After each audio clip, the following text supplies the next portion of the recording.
Some wounds don't bleed, they don't scream. They arrive in the quiet. In the sideways glances from your neighbors, in the rustle of gossip behind closed doors, and in a notice stamped in red, nailed to your front gate like a scarlet letter. 14. That morning, Sophia had only planned to water the lavender bushes she'd planted last spring. Simple purple blooms that leaned gently toward the morning sun. Flowers she'd raised like children, with nothing but care and a pair of worn gloves. But in the mailbox sat a cold envelope from the Homeowners Association. She opened it slowly.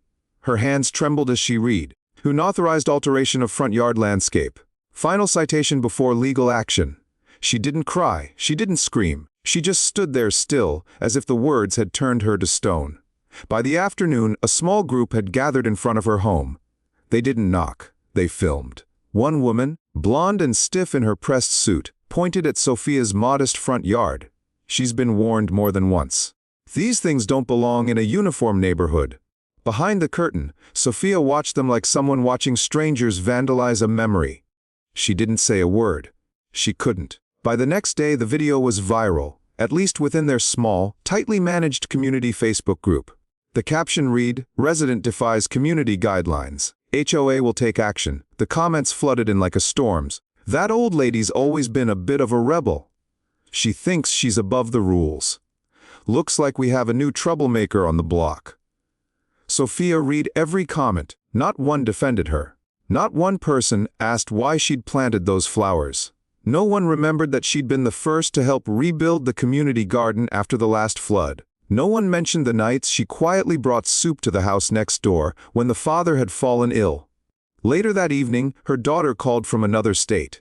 "I saw the video, Mom. Maybe it's time you came to live with me. I don't think they want you there anymore." Sophia said nothing. She stepped out onto her porch.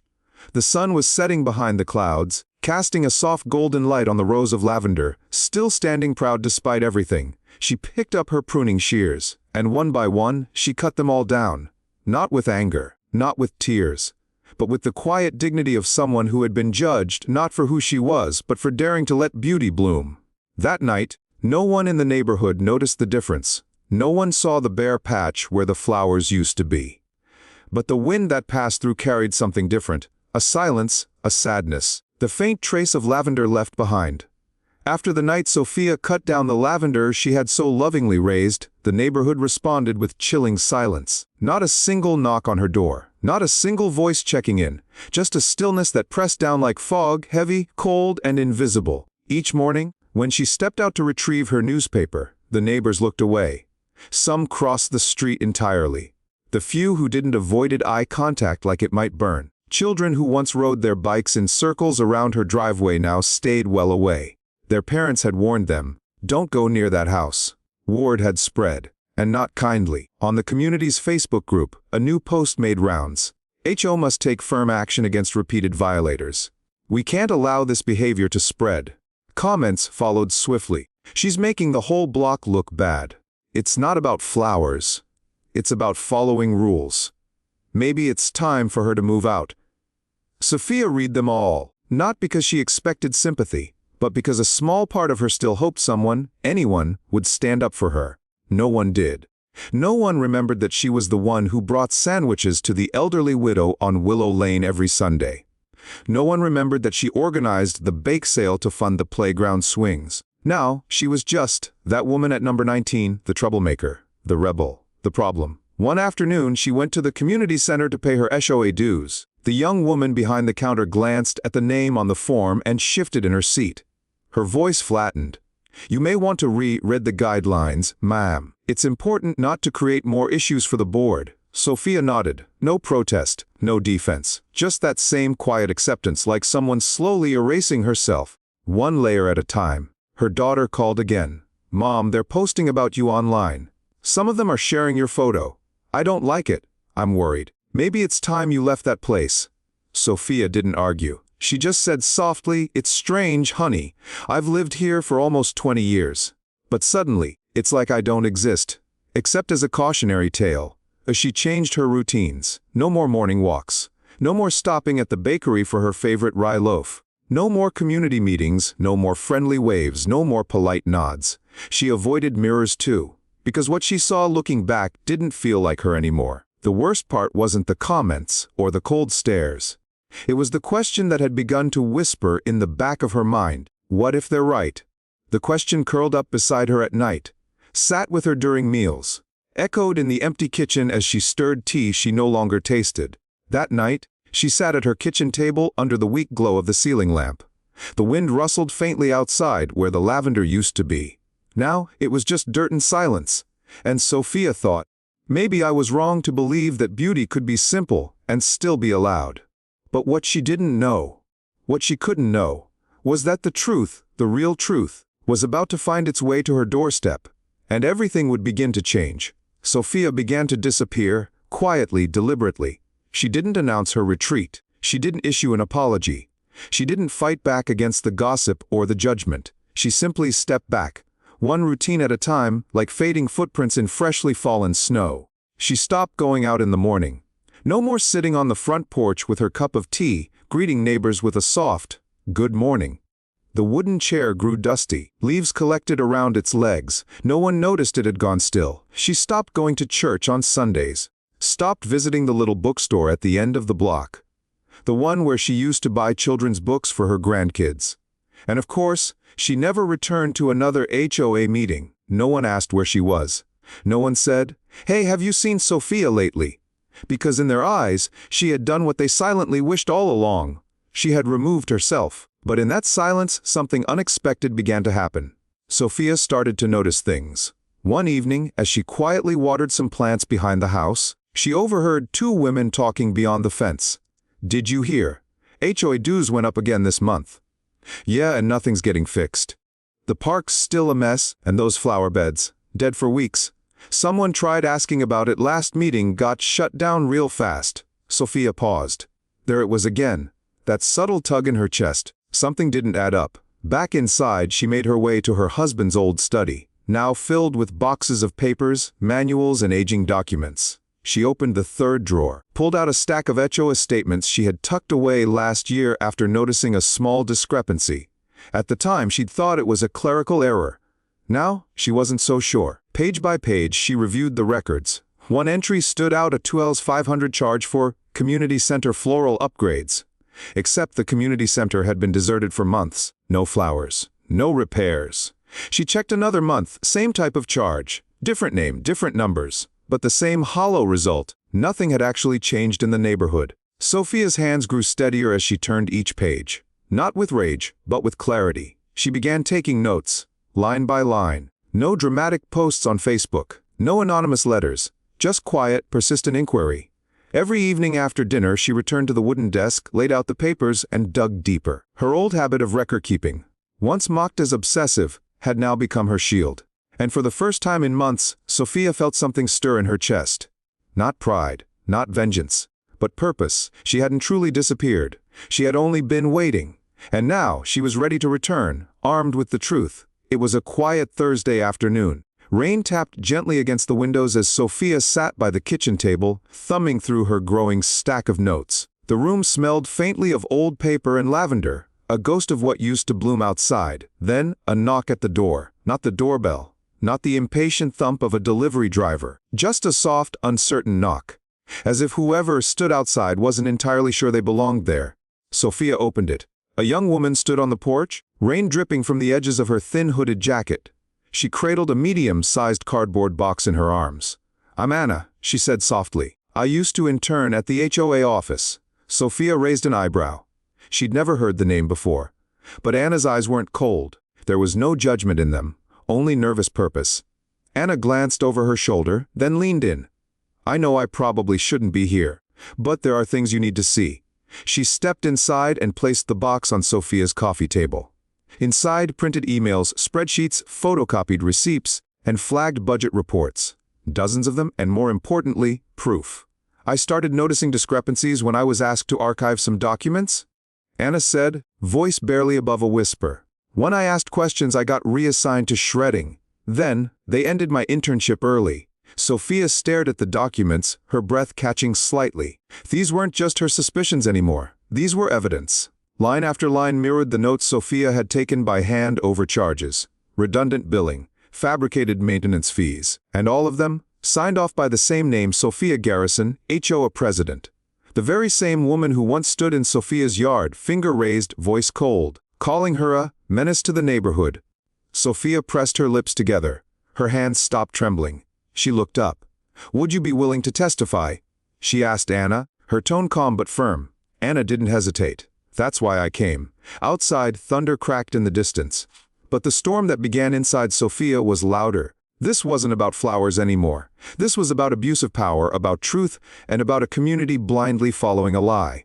Sophia wasn't alone anymore, and this time, she wouldn't disappear. She would rise. It began with an envelope, plain white, no return address, slipped under Sophia's door one foggy morning. Inside was a short letter, typed unsigned, and a cashier's check for 10,000.